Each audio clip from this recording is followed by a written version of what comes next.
할렐루야. 5월 6일 토요일 새벽 기도를 시작하겠습니다. 사도신경으로 우리의 신앙을 고백하시겠습니다. 나는 전능하신 아버지 하나님 천지의 창조주를 믿습니다. 나는 그의 유일하신 아들 우리 주 예수 그리스도를 믿습니다. 그는 성령으로 잉태되어 동정녀 마리아에게서 나시고 본디오 빌라도에게 고난을 받아 십자가에 못 박혀 죽으시고 장사된 지 사흘 만에 죽은 자 가운데서 다시 살아나셨으며 하늘에 오르시어 전능하신 아버지 하나님 우편에 앉아 계시다가 거기로부터 살아있는 자와 죽은 자를 심판하러 오십니다. 나는 성령을 믿으며 거룩한 공교회와 성도의 교제와 죄를 용서하는 것과 몸의 부활과 영생을 믿습니다. 아멘. 찬송가 289장 찬양하시겠습니다. 찬송가 289장입니다.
천성에 올라가 살리는 주 예수 내 맘에 오신 전성에 올라가 주님을 뵈니 그 기쁨이 그대로네. 주 예수 내 맘에 오신 주 예수 내 맘에 오신 물밀듯 내 맘에 기쁨이 넘치는 주 예수 내 맘에 오신. 아멘. 오늘 우리 주신 하나님의 말씀은 구약 성경 사무엘하 15장 1절부터 12절까지 말씀입니다. 구약 성경 사무엘하 15장 1절부터 12절까지 말씀입니다. 다 찾으신 줄 알고 저와 여러분들이 한 절씩 교도하도록 하겠습니다. 그 후에 압살롬이 자기를 위하여 병거와 말들을 준비하고 호위병 50명을 그 앞에 세우니라. 압살롬이 일찍 일어나 성문길 곁에 서서 어떤 사람이든지 송사가 있어 왕에게 재판을 청하러 올 때 그 사람을 불러 이르되 너는 어느 성읍 사람이냐 하니 그 사람의 대답이 종은 이스라엘 아무 지파에 속하였나이다 하면 압살롬이 그에게 이르기를 보라 내 일이 옳고 바르다마는 내 송사를 들을 사람을 왕께서 세우지 아니하셨다 하고 또 압살롬이 이르기를 내가 이 땅에서 재판관이 되고 누구든지 송사나 재판할 일이 있어 내게로 오는 자에게 내가 정의 베풀기를 원하노라 하고 사람이 가까이 와서 그에게 절하려 하면 압살롬이 손을 펴서 그 사람을 붙들고 그에게 입을 맞추니 이스라엘 무리 중에 왕께 재판을 청하러 오는 자들마다 압살롬의 행함이 이와 같아서 이스라엘 사람의 마음을 압살롬이 훔치니라. 4년 만에 압살롬이 왕께 아뢰되 내가 여호와께 서원한 것이 있사오니 청하건대 내가 헤브론에 가서 그 서원을 이루게 하소서. 당신의 종이 아람 구술에 있을 때에 서원하기를 만일 여호와께서 반드시 나를 예루살렘으로 돌아가게 하시면 내가 여호와를 섬기리다 하였나이다. 왕이 그에게 이르되 평안히 가라 하니 그가 일어나 헤브론으로 가니라. 이 압살롬이 정탐을 이스라엘 모든 지파 가운데 두루 보내 이르기를 너희는 나팔 소리를 듣거든 곧 말하기를 압살롬이 헤브론에서 왕이 되었다라 하니라. 그때 청함을 받은 200명이 압살롬과 함께 예루살렘에서부터 헤브론으로 내려갔으니 그들은 압살롬이 꾸민 그 모든 일을 알지 못하고 그저 따라가기만 한 사람들이라. 제사드릴 때에 압살롬이 사람을 보내 다윗의 모사 길로 사람 아히도레를 그의 성읍 길로에서 청하여 온지라. 반역하는 일이 커감에 압살롬에게로 돌아오는 백성이 많아지니라. 아멘. 할렐루야. 여러분 한 주간 평안하셨습니까? 우리 한번 서로 인사하겠습니다. 한 주간 평안하셨습니까? 어린이날 연휴인데 잘 보내셨나요? 비가 많이 와서 어린이날 아이들이 낙심할 것 같다라는 뉴스를 봤는데 수도권은 그렇게 많이 온 것 같지는 않아서 남쪽은 좀 피해가 크다 그러는데 문득 이렇게 가정의 달이기도 하고 또 이런 어린이날 이런 걸 이제 지나면서 이제 제가 느낀 것이 뭐냐면 정말 아이들은 집에 있을 때 잘해줘야겠다 이런 생각을 제가 다시 한번 했습니다. 이 아들 둘이 없으니까 지금 올해 어린이날에 물론 어린이라고 특별히 해준 건 없는데 아들 둘이 없으니까 집안이 너무 좀 적막한 거예요. 그래서 한 녀석은 강원도 영월에 있고 한 녀석은 경남 진주에 있고 그래서 그나마 딸내미가 있어서 조금 낫긴 한데 아이들이 이제 떠나가는 시간들이 다가오니까 참 적적하다.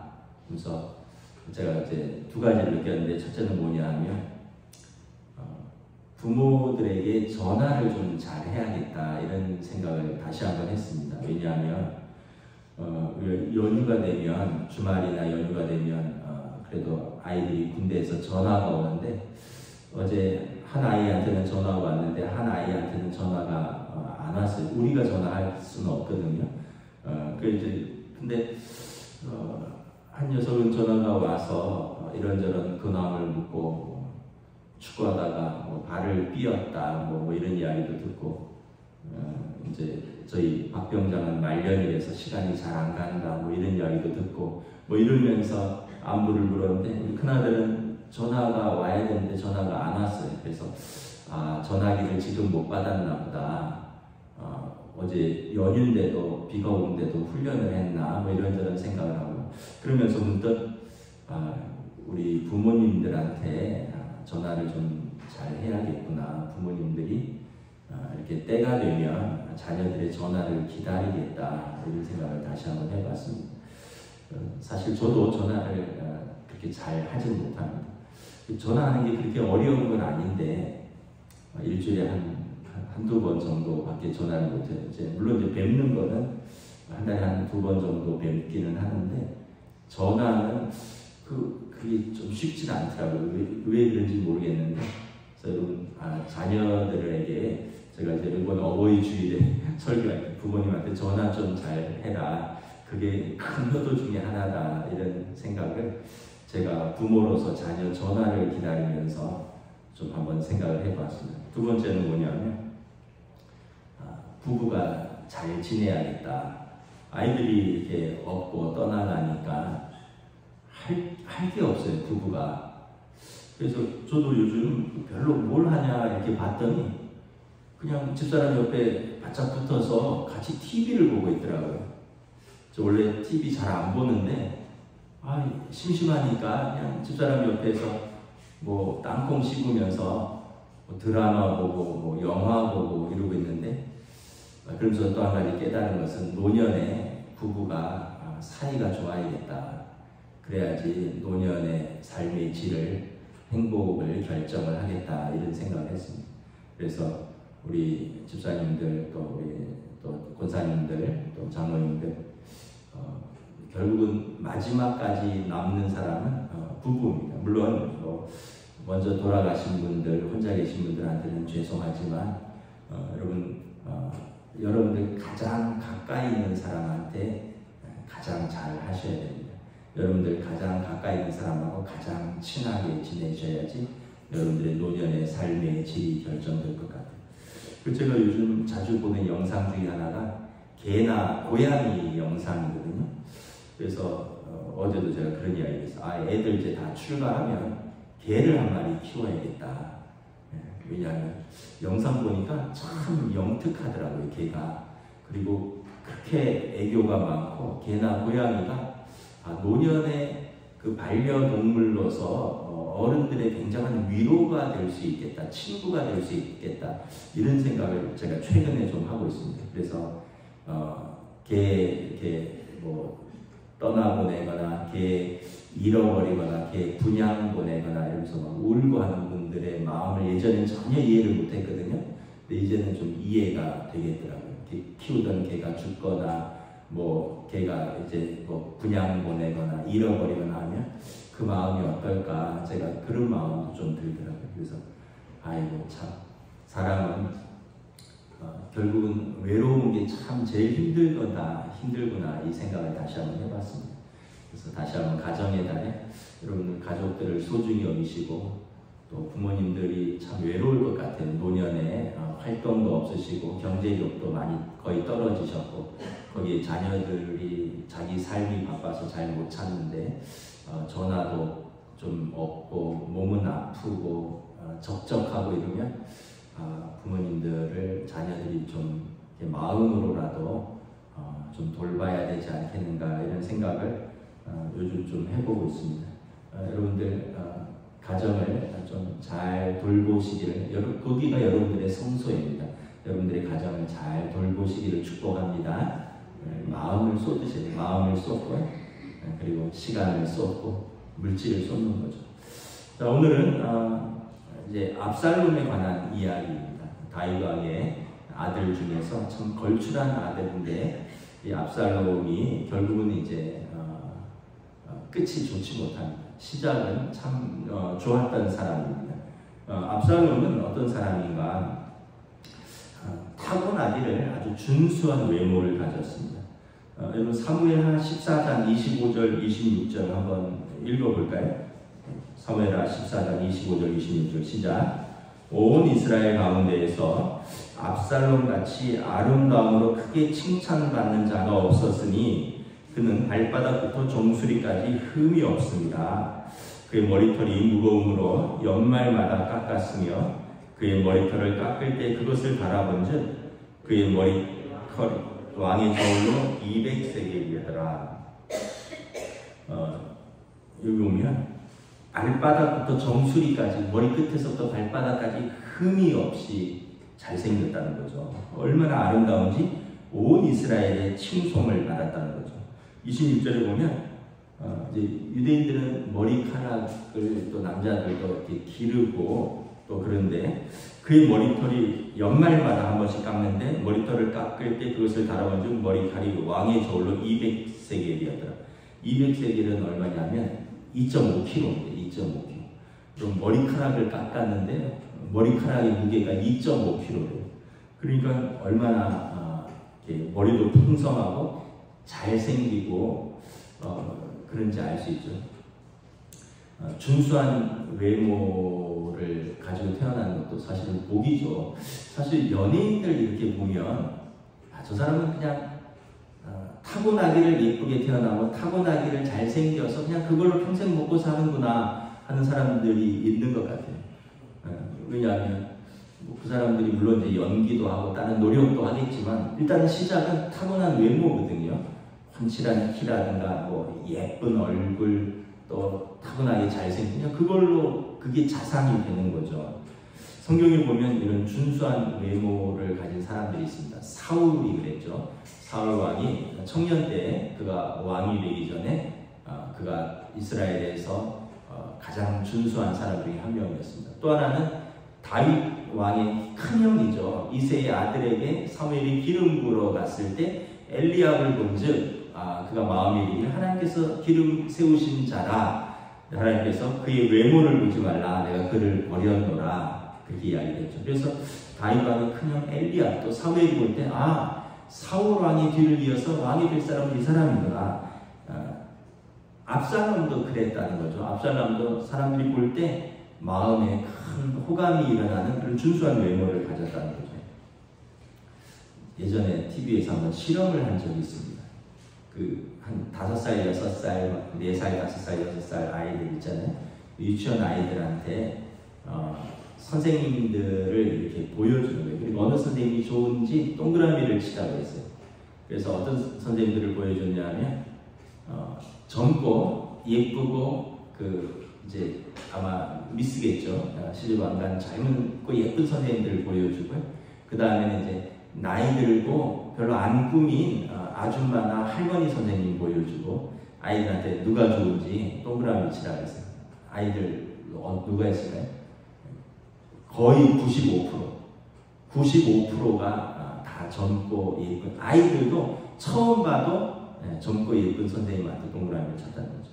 한 명은 20명인가 했는데 한 명은 왜 그 나이 드신 선생님인가 했더니 자기 할머니 닮았다고. 그러니까 여러분 아이들도 이제 뭐랄까 그 외모에 대한 호감은 어떻게 보면 사람의 그 본능이죠.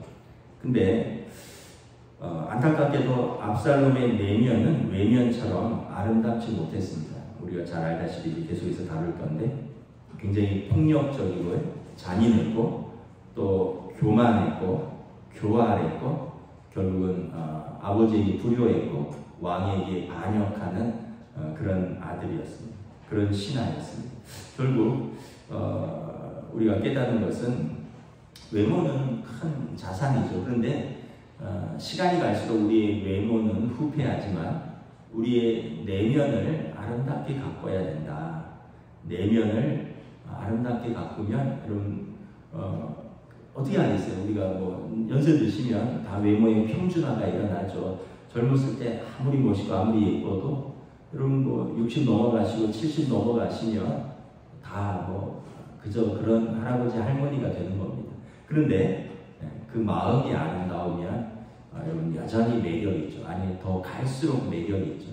어떤 사람이 마음이 아름다울까? 여러분 성경에 보면 온유하고 겸손하고 그리고 그 심령에 하나님의 말씀으로 아름답게 가꾸라. 썩어지지 아니하는 하나님의 말씀으로 아름답게 가꾸라 이런 말이 있습니다. 그래서 여러분 우리가 우리의 마음을 잘 가꾸셔야 될 것 같아요. 외모를 잘 가꾸어서 요즘 뭐 연세 들으셔도 여전히 아름답고 멋진 분들도 있지만 결국은 더 중요한 것은 우리의 내면이다. 아름다운 말을 하시고 여러분 너그러운 마음을 가지시고 여러분 사람들에게 은혜를 베푸시고 은혜로 사는 거죠. 결국 여러분 압살롬은 그 준수한 외모가 그를 망쳤고요. 결국 그 외모 때문에 죽게 됩니다. 우리 한번 찾아볼까요? 사무엘하 18장 9절 한번 찾아보겠습니다. 사무엘하 18장 9절입니다. 우리 한 목소리로 함께 읽습니다. 시작. 압살롬이 다윗의 두 아들과 마주치니라. 압살롬이 노새를 탔는데 그 노새가 큰 상수리 나무 건성한 가지 아래로 지날 때 압살롬의 머리가 그 상수리 나무에 걸림에 그가 공중과 그 땅 사이로 달리고 그가 탔던 노새는 그 아래로 빠져나간지라. 이제 압살롬이 반역을 일으켰죠. 그래서 다윗 왕이 예루살렘 궁전을 떠나서 도망쳤고 그러면서 이제 다윗 왕의 군대와 압살롬의 군대가 교전을 벌이던 중에 큰 나무 밑을 지나다가 그 아름다운 머리카락이 나무까지 걸린 거예요. 그리고 그 밑에 탔던 노새는 쏙 빠져나가고 압살롬은 대롱대롱 매달리게 된 거죠. 결국은 포로로 잡히게 되는데 다윗 왕은 아들을 죽이지 말고 살려오라고 그랬는데 요압 장군이 죽이라 그랬죠. 그래서 결국은 압살롬은 그렇게 비참하게 죽게 마는 것입니다. 그래서 우리가 여러분 아름다운 외모는 큰 축복이지만 더 중요한 것은 우리의 아름다운 내면이다. 그래서 여러분 어떤 게 아름다운 내면인가 뭐 여러 가지가 있겠지만 제가 뭐 말씀을 드렸지만 여러분 노년에 저는 이게 한 가지 조건이 된다고 생각해요. 여러분들이 손자 손녀들이 잘 좋아하면 아름다운 노년입니다.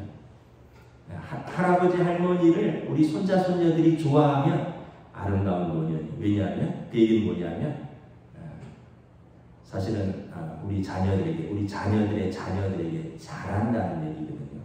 근데 우리 손자 손녀들이 두려워하거나 좀 꺼리면 그렇게 관계가 썩 좋지는 않구나 이렇게 생각하시면 됩니다. 그래서 여러분 잘 해주셔요. 여러분들의 자녀들에게 손자 손녀들에게 잘 해주셔서 외롭지 않은 노년, 아름다운 노년을 보내십시오. 압살롬은 또 하나는 굉장히 교만한 사람입니다. 우리 1절 한번 오늘 보면 15장 1절 공독하겠습니다. 시작. 그 후에 압살롬이 자기를 위하여 병거와 말들을 준비하고 호위병 50명을 그 앞에 세웁니다. 그리고 2절에도 보면 성문에 보면 일찌감치 나가서 성읍 사람들 앞에서 활발하게 활동을 하는데 사실 그 활동이 좀 건전한 목적의 활동이 아닙니다. 사람들의 마음을 빼앗아 오려는 활동입니다. 지금 압살롬은 근신해야 되죠. 근신해야 됩니다. 사실은 형 암논을 여동생 일로 살해했죠.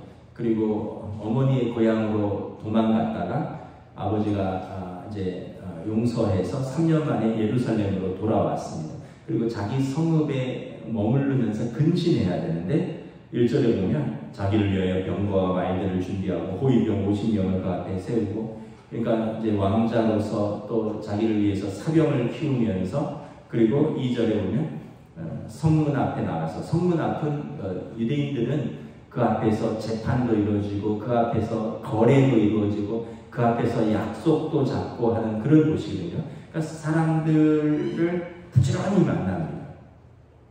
지금 14장 24절 한번 읽도록 하겠습니다. 14장 24절 시작. 왕이 이르되 그를 그의 집으로 물러가게 하여 내 얼굴을 볼 수 없게 하라매 압살롬이 자기 집으로 돌아가고 왕의 얼굴을 보지 못하니라. 다윗 왕이 압살롬을 예루살렘으로 돌아오는 것은 허락을 했지만 성읍에 근신하라는 거예요. 아버지가 아들의 얼굴을, 왜냐하면 형을 죽였고 또 나라법으로서 살인자인데 왕자기 때문에 용서를 해줬지만 아버지가 아들의 얼굴, 왕의 얼굴을 지금 보지 못하는 상황 속에서 지금 압살롬은 어떻게 보면 거의 복권되는 것처럼, 그리고 슬슬 자기가 이제 반역을 할 준비를 하는 거죠. 겸손한 회개와 또 진정한 회개 그리고 겸손이 없기 때문에 압살롬은 더 좋은 사람이 될 수 있는 기회를 스스로 놓치는 것입니다. 압살롬이 비극적으로 죽지 않을 수도 있었는데 그가 어쩌면 왕은 될 수 없을는지 몰라도 더 좋은 사람이 될 수 있었던 기회를 스스로 버렸다는 거죠. 여러분, 겸손은 우리 자신을 남보다 낮춘다라는 의미를 넘어서서 뭐냐면 우리가 하나님 앞에서 더 좋은 사람이 될 수 있는 기회를 스스로 얻는 길입니다. 여러분, 교만하다는 것은 우리가 더 좋은 사람이 될 수 있는 길을 더 배울 수 있고 더 사람을 얻을 수 있고 그래서 더 스스로가 좋은 사람이 될 수 있는 길을 버리는 길이고요. 겸손하다는 것은 남의 밑으로 들어가는 게 아니라 스스로가 더 좋은 사람이 되고 그리고 스스로가 다른 사람들을 더 섬기고 세상을 바꿀 수 있는 더 좋은 사람이 될 수 있는 길이라는 거죠. 압살롬은 결국은 자기도 망치고 그리고 나라도 망치고 그리고 그를 따르던 군사들도 전쟁 중에 죽게 되고 타인도 망치고 자기도 망치고 가정도 망치고 나라도 망치는 교만한 사람이 되었습니다. 세 번째는 압살롬은 굉장히 잔인하고 폭력적인 성향을 가지고 있습니다. 일단은 여동생 일로 분명히 그것은 분노할 일이지만 형을 잔인하게 살해했죠. 또 요압 장군을 일단 다윗 아버지를 보지 못하는 상황에서 다윗 왕의 이제 신복인 요압 장군을 자기가 좀 만나야 될 것 같아요. 그래서 요압 장군을 만나기 위해서 계속 부르는데 요압 장군이 다윗 왕이 만나지 말라고 해서 만나지 않거든요. 결국은 요압 장군의 밭에 불을 놓습니다. 남의 밭에 불을 놔서 이제 요압이 항의하러 찾아오게 되니까 이제 그러면서 만납니다. 여러분 14장 28절부터 우리 31절까지 한번 교도하겠습니다. 압살롬이 이태 동안 예루살렘에 있을 때 왕의 얼굴을 보지 못하였으므로 압살롬이 요압을 왕께 보내려 하여 압살롬이 요압에게 사람을 보내 부르되 그에게 오지 아니하고 또다시 그에게 보내되 오지 아니하는지라. 압살롬이 자기의 종들에게 이르되 보라, 요압의 밭이 내 밭 근처에 있고 거기 보리가 있으니 가서 불을 지르라 하니라. 압살롬의 종들이 그 밭에 불을 질렀더니 요압이 일어나 압살롬의 집으로 가서 그에게 이르되 어찌하여 내 종들이 내 밭에 불을 질렀느냐 하니. 그러니까 지금 이 순리를 거스르고 지금 자기가 하고자 하는 일들에 대해서 서슴지 않고 형도 살해하고 남의 밭에 불도 지르고요. 나중에는 이제 아버지를 반역하고 아버지를 죽이고 나중에 아버지의 후궁들을 또 엿보이죠. 굉장히 잔인하고 폭력적인 성향을 가지고 있죠. 만약 이스라엘의 왕이 되었다면 폭군이 되었을 것입니다. 최근에 이제 저희 교단 신문에 교회에서 담임 목사 청빙 이런 광고들이 이렇게 나오면 그렇게 쭉 보면 그 중에 최근에 들어간 서류가 있어요. 뭐냐면 범죄 사실 확인 조회서를 제출하라. 이게 예전에는 없었는데 최근 몇 년 들어서 그런 이제 경찰서에 가면 자기 신분증 내밀고 범죄 사실 확인 증명서를 떼어달라고 하면 떼어주나 봐요. 그거를 교회에다 제출을 하라는 거예요. 왜 그럴까 이런 생각을 해보았는데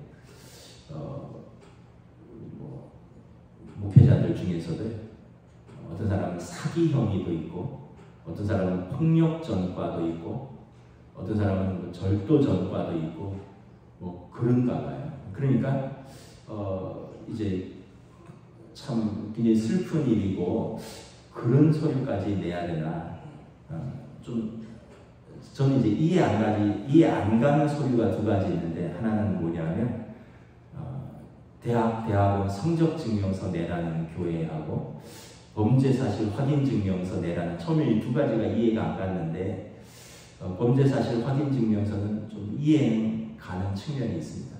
왜냐하면 요즘은 뭐 누가 누군지 잘 알 수 없는 그런 시대가 살고 있기 때문에 그럴 수도 있겠다는 마음으로 좀 이해는 하는데 한 가지 대학원 성적 증명서까지 내라고 하는 건 좀 이해를 못 하겠어요. 왜냐하면 성적하고 영성하고 목회하고 관계가 있나 하면 관계가 있는 거는 성실성은 관계가 있어요. 공부 열심히 한 사람은 일단 성실합니다.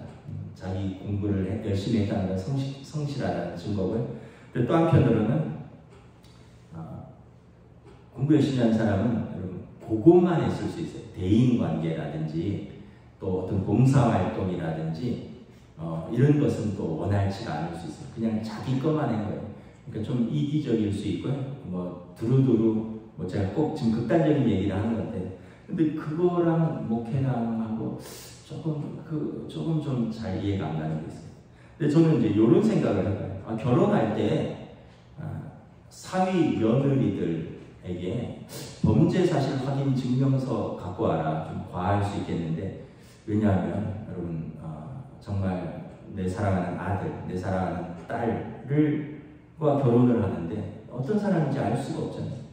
여러분 요즘 가끔 저도 재밌게 보는 영상이 한문철 TV라고 블랙박스 차량 사고 영상들 그거를 이제 좀 보는데 거기 보면 여러분 정말 같이 살면 큰일 날 사람들이 있습니다.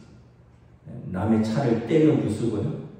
차선 뭐 좀 끼어들었다고 좀 빵빵했다고 차 안에서 야구방망이 꺼내고 남의 차 본넷에 올라가서 차를 발로 밟고 뭐 위협하고 이런 사람들을 보면서 이런 사람들하고 살면 그 자녀들은 굉장히 위험하겠다. 그 와이프는 굉장히 힘들겠다.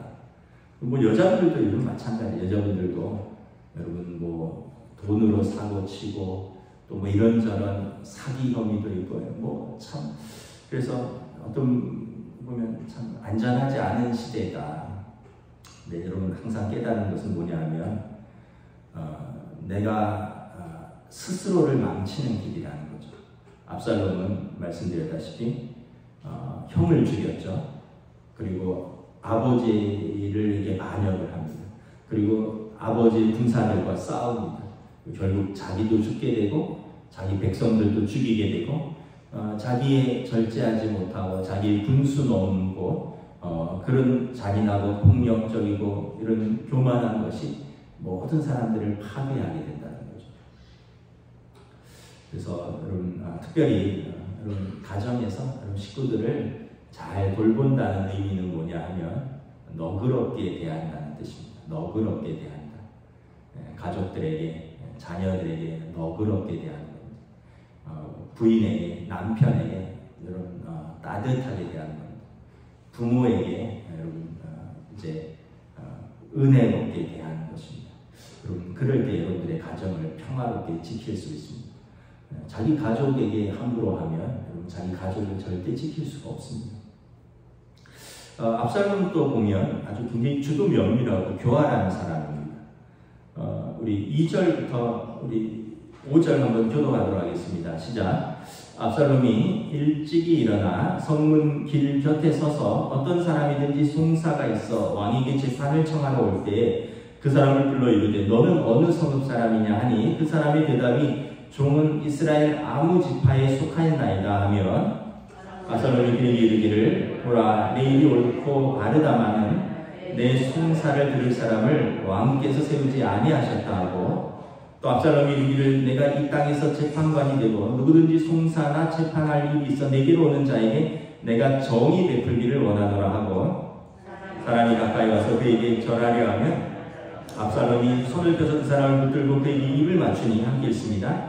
이스라엘 무리 중에 왕께 재판을 청하러 오는 자들마다 압살롬의 행함이 이와 같아서 이스라엘 사람의 마음을 압살롬이 훔치니라. 원래 압살롬이 교만한 사람이라고 했잖아요. 남에게 허리 숙이는 사람이 아닙니다. 그런데 2절에 보면 성문길에 서서 사람들이 재판하러 오면 자기가 왕자로서 자기가 재판하여 줄 것처럼 이야기합니다. 3절에 보면 은근히 아버지를 이제 아이들 말로 디스한다 그러죠. 아버지를 모함합니다. 내 송사를 들을 사람을 왕께서 세우지 아니하였다. 내가 당신에게 제 정의 베풀기로 하는다. 내가 들어주겠다는 거죠. 그래서 5절에 사람들이 그에게 절하려 하면 압살롬이 그를 막 부추기는 거예요. 왜 그러냐고. 그 사람을 붙들고 그에게 손을 붙들고 그에게 입을 맞추고 굉장히 다정하게 하고 굉장히 섬기는 것 같고, 근데 사실은 목적이 뭐냐면 이스라엘 사람들의 마음을 훔치는 것입니다. 우리 이전 본문에서 형 암논을 죽이려고 2년을 계획을 세우죠. 바로 여동생 일로 인해서 암논이 이제 자기를 경계한 걸 아니까 2년 동안 아무런 내색도 하지 않고 있다가 양털 깎는 잔치에 형제들을 초청해서 그때 잔치 자리에서 형을 죽여버립니다. 그러니까 2년 동안 그 살해 계획을 실행하려고 굉장히 참은 거죠. 주도면밀한 사람입니다. 그리고 지금 어머니 고향으로 도망가서 3년 있었고요. 예루살렘을 돌아와서 7절에 보면 4년을 기다렸는데도 왕이 만나주지 않으니까, 아버지가 만나주지 않으니까 이대로 가다가는 내가 낙동강 오리알이 되겠구나. 그러면서 주도면밀하게 계획을 세우는 겁니다. 성문 앞에 가서 백성들의 마음을 훔칩니다. 그 잘생긴 왕자가 사람들에게 친절하게 대하고 또 여러 가지 좋은 말로 조언을 해주고 또 뭐 어려운 사람도 도와줬겠죠. 그러면서 마음을 훔칩니다. 또 여기 보면 이제 9절 10절에 보면 왕에게 나아가서 요압을 통해서 왕을 만나죠. 아버지를. 그래서 내가 어머니 집 쪽에 있을 때 하나님께서 나를 예루살렘으로 돌아갈 수 있도록 은혜를 베푸시면 내가 하나님 앞에 서원 제물을 바치겠나이라고 약조한 것이 있다는 거죠. 그래서 제가 헤브론으로 갈 수 있도록, 그리고 헤브론으로 갈 때 하나님 앞에서 거기서 큰 서원 제사를 드릴 테니까 왕의 사람들을 좀 붙여달라는 거예요. 그러면서 11절에 우리 11절 함께 읽도록 하겠습니다. 시작. 그때 청함을 받은 200명이 압살롬과 함께 예루살렘으로부터 헤브론으로 내려갔으니 그들은 압살롬이 꾸민 그 모든 일을 알지 못하고 그저 따라가기만 한 사람들이라. 이렇게 여러분 계획을 세워서 사람들을 속이고 200명을 이제 왕의 이제 어떻게 보면 신하들을 데리고 내려갔는데 거기 내려가서는 반역을 일으키죠. 10절에 보면 내려가면서 동시에 정탐꾼들을 이스라엘 모든 지파로 보냅니다. 그러면서 너희는 나팔 소리가 울리면 이 반역의 시작이죠. 그때 말하기를 압살롬이 헤브론에서 왕이 되었다라고 각 지파에 전파를 하라는 거죠. 그러면 각 지파에서 체념을 하든지 압살롬에게 이미 돌아올 사람들은 돌아올 것이다. 그러니까 지금처럼 정보가 이렇게 원활하지 않은 시대에 정보를 차단하고 정보를 왜곡하는 거죠. 굉장히 치밀한 거죠. 여러분 그 제5과목이라는 5공화국이라는 드라마 보시면 신군부가 쿠데타 할 때 그렇게 하잖아요. 정보사에서 완전히 정보를 차단하죠. 그래서 각 부대가 움직이는 거를 다 감청하고 자기 편이 움직이는 거는 이제 도와주고 상대방 편이 반란군 진압하려고 움직이려고 하면 그쪽 지휘관한테 전화 걸어서 이제 이미 차단됐다, 움직이지 말라 그랬다. 정보를 다 차단하죠. 결국은 완전히 그 최전방에서 부대를 빼고 그리고 뭐 부천이라든가 이런 그 공수부대들 최전방에서 아주 다 이제 경복궁 쪽에 뭐 청와대 다 점령하고 그리고 이제 수방사 쪽은 완전히 또 이제 그쪽에서 또 막아버리고 그러면서 이제 신군부가 점령을 하는 거잖아요. 보면 압살롬도 지금 그렇게 하는 겁니다. 왕의 신하들을 다 빼냈고 그리고 각 지파 쪽으로는 사람을 보내서 정보를 차단하고 정보를 왜곡하고 그리고 12절에 보면 왕의 모사도 불러오고 그리고 이제 결과적으로 14절에 압살롬이 이제 반란을 일으키게 되는 것이죠. 굉장히 주도 면밀하고 교활한 사람인데 우리가 깨닫는 것은 뭐냐면 끝이 좋지 않다. 여러분 우리가 잘 알잖아요. 신군부도 끝이 좋지 않습니다. 역사가 평가하는 거죠. 여러분 압살롬도 역사가 평가합니다. 그는 남을 해치고 자신을 해치고 그리고 나라를 해치는 사람이었습니다. 우리가 다시 한번 깨닫는 것은 뭐냐면 우리는 하나님 앞에서 내 주어진 소명의 자리를 겸손히 그리고 묵묵히 좀 무능해도 괜찮고 남이 좀 못 알아줘도 괜찮고 근데 거기서 그 소명의 자리를 작은 불빛을 밝히는 것이 중요하지 압살롬처럼 이렇게 월권하고 또 지나친 야망으로 자신과 남을 해치고 결국은 믿음을 저버리고 아버지를 저버린 아들이 되었다는 것입니다. 말씀을 정리하도록 하겠습니다. 우리가 어떤 사람이 될 것인가는 결국 자신이 선택하는 것 같아요. 우리가 주변 환경이 그런 영향을 주는 것은 분명히 있습니다. 그럼에도 불구하고 환경이 아무리 어려워도 여러분 또 아무리 어렵게 태어나고 아무리 어떤 자신의 어떤 자질이라든가 외모라든가 또 어떤 면에서 보면 뭐 머리라든가 이런 게 좀 부족해도 성실하게 정직하게 겸손하게 묵묵히 조금씩 쌓아 올리는 사람이 있고요. 타고나기를 많은 것을 가지고 많은 것을 어떤 좋은 환경에서 많은 것을 누릴 수 있지만 결국 자기가 다 망해버리고 스스로 말아먹는 사람이 있다.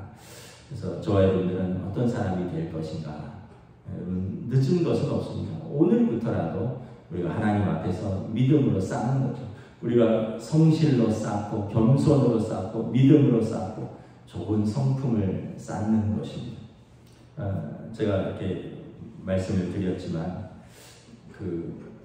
최근에 제 친구 목사랑 무슨 이야기하다가 서로 사람을 좀 소개할 일이 있는데 사람을 소개할 때 막 이렇게 이야기가 나가는데 서로 뭐라고 하냐면 내가 보증한다. 여러분 목사가 보증한다. 상대방 목사에게 친구 목사에게 내가 보증하는 사람이다 라고 말을 할 수 있는 사람인가. 여러분들의 아들이 여러분들의 딸들이 또 우리가 다른 사람이 누군가에게 내가 보증하고 추천한다. 믿을만하다. 이렇게 할 수 있는 사람인가. 우리가 이렇게 한번 돌아봤으면 좋겠습니다. 근데 사실 내가 보증한다는 게 뭐 크게 뭐 잘나고 크게 뭐 그게 아니에요.